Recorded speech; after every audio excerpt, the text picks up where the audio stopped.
Hi everybody, this is Sabrina. So here's a question for you. Have you ever gone into the refrigerator and you just made some fresh toast and you're looking in the refrigerator and you see that big container of country crock or blue bonnet or whatever kind of spread you use, and you open it up thinking, or you reach in, you grab it and you think, found something for my hot toast, and you open it up only to find leftovers from yesterday or the day before, or leftovers that are actually are dead, and you kind of look at it and it's like, oh man, it's not what I thought it was, and you kind of get frustrated because you expected it to be what you thought it was. What the outside of the container was, that's what you expected to be. Kind of like this right here. If I show you this right here, what do you expect is inside of here? You expect that this is chocolate mix for your milk. And what about here? If I show you this, what do you expect? You expect that there are mints in here. All right, but so you get this, you pick it up, you think you're going to get a mint, but actually what you get is nothing at all because it's empty. There's nothing there.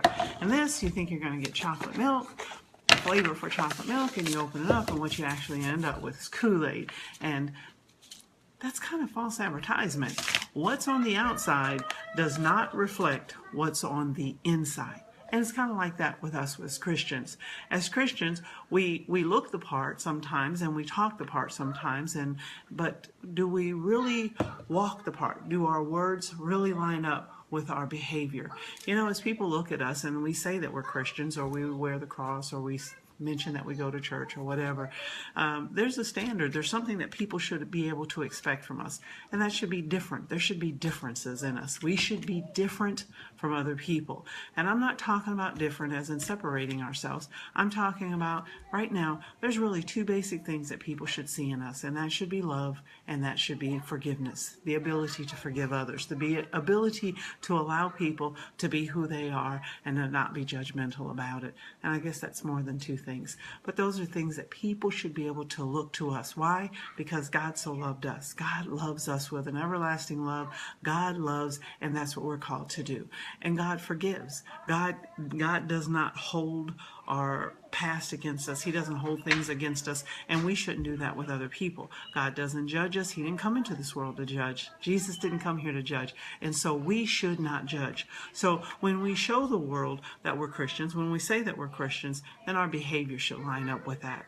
We should be loving, we should be forgiving, and we should not be judging just based upon what we see. When people see that it says chocolate milk, there should be chocolate milk powder inside. When people see that it says mints, there should actually be mints inside.